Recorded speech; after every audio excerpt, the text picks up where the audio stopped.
Brach introduces the R.A.I.N acronym, a powerful tool for applying mindfulness and compassion to navigate emotional suffering. I'm going to use the acronym R.A.I.N. Many of you are familiar, I know.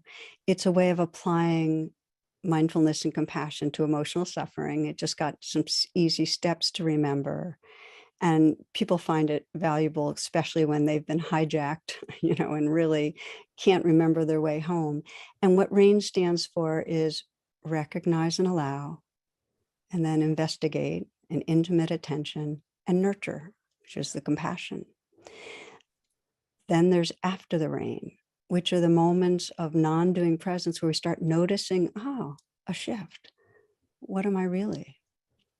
Okay, so in this example, this is when I was working with a man, an executive who really struggled with anger with his family and employees, and it really captured his identity. He was a bad, angry person. He judged himself a whole lot for being out of control. And when we practiced R.A.I.N, he had in mind a situation that brought up anger, and he recognized the anger, R. He allowed it, he let it be there for the moment. He investigated, and by the way, investigation is primarily somatic, but you can start, and it's helpful with what are you believing? And his belief was that in the moment of anger, that somebody's being an obstacle to my success, they're not cooperating, and even deeper, I'm going to fail, okay?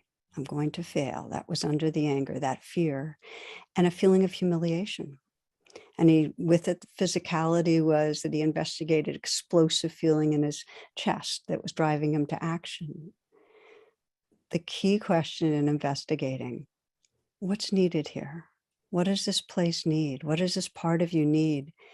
And what it needed was to trust he'd be okay, trust he was good enough, that it would work out. And he had a grandfather who believed in him. And so he imagined his grandfather's hand on his shoulders, and that's how he self-nurtured, bringing that to mind. So he practiced this with his anger when he wasn't in the situation, but he also practiced when he was in the situation, a kind of light form of this, where he would just name it, anger, anger. He'd let it be there, he'd feel it, and he'd say, it's okay, you're good, this will work out.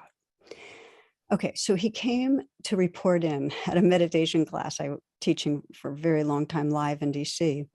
And he told me that he was able to interrupt the acting out 1 out of 4 times, which was good. And he said he wanted to share one of those times. And this was when he was in a meeting with a project manager. And the manager admitted that the team had gotten behind schedule on a major project, and that he personally had let some things fall through the cracks.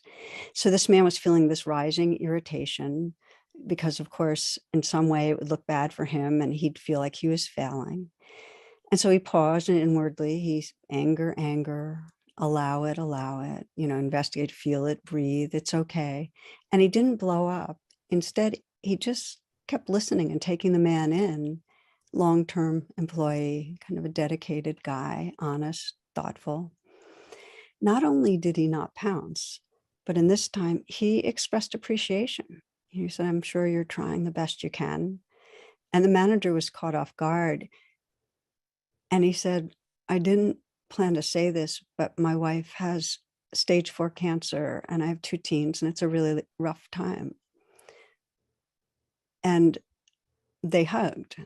It was the first time at work this had ever happened to him, something like this. And then he told me, and this is when he was telling me this after class with tears, he said, a month earlier, I would have unwittingly added to this man's burden by getting angry. And there we were hugging. And it was one of my saddest and best moments. It was like I'd found my way home to being a real human being.